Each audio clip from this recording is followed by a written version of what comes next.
Bonsoir à tous, bienvenue. Un constat pour ouvrir ce flash d'information.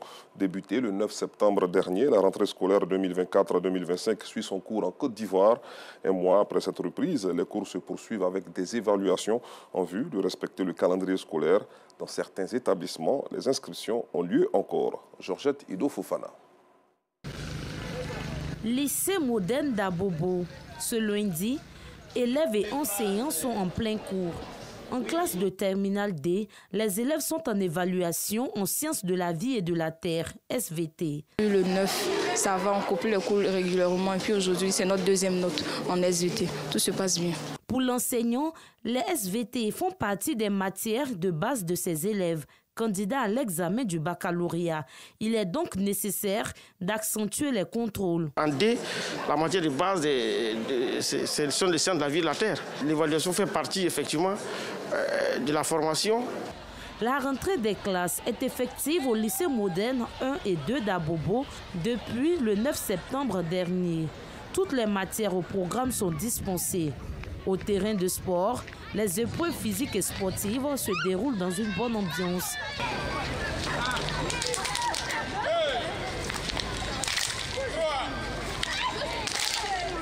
Nous sommes en préparation physique généralisée parce que quand les enfants commencent, déjà, il faut tester leur aptitude. Et puis bon, tout à l'heure, on va tester leur aptitude gymnique, comme c'est une classe de seconde, pour vérifier les aptitudes qu'ils ont eues depuis la 6e jusqu'à la seconde. Les proviseurs des deux établissements rassurent. Plus d'inscriptions à leur niveau. À part les élèves qu'on nous envoie par transfert, parce qu'il y a certains transferts qui se font un peu tardivement, les fonctionnaires qui sont affectés à la rentrée et autres, tous les autres élèves, les inscriptions sont terminées. Non loin de ces deux lycées, au groupe scolaire Habitat, cycle primaire, toujours dans la commune d'Abobo, les directeurs, faisant le tour, inspectent les salles de classe pour s'assurer de la présence du corps enseignant. Après un mois, il faut noter que tous les enseignants sont en place. Voilà. Les élèves également sont là, comme vous l'avez si bien constaté. Voilà. Seulement qu'il y a quelques parents d'élèves qui tardent encore à venir. Mais sinon, les enseignants sont sur place et les élèves sont là et nous faisons correctement nos cours. La politique générale du gouvernement est de faire en sorte que tous les enfants aillent à l'école. Donc, si même nous sommes en octobre et qu'un parent vient avec un enfant, nous sommes tenus de prendre cet enfant.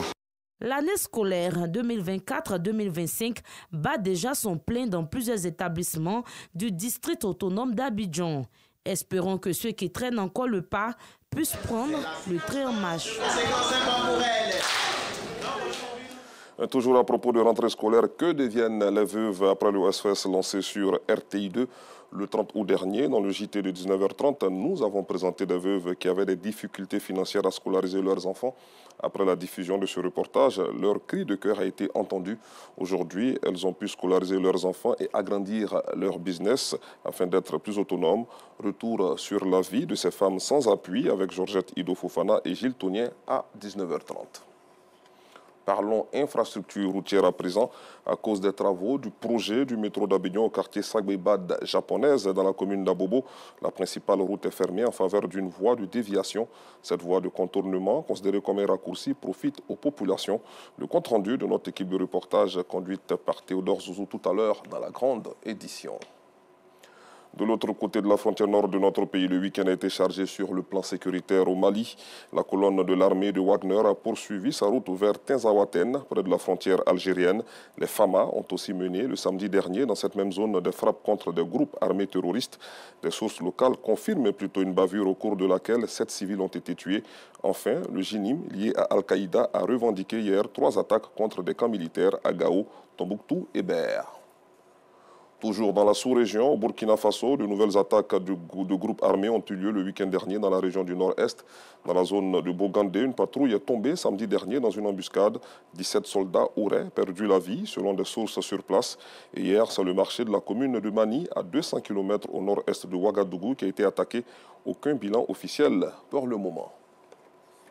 Hors du continent, pour terminer ce tour du monde, un an après le début de la guerre dans la bande de Gaza, le nombre de morts continue de grimper et l'horizon ne montre aucun signe d'éclaircie. Les Nations Unies, mais aussi l'Union européenne et les États-Unis apparaissent impuissants à mettre fin au conflit. Je vous retrouve à 19h30.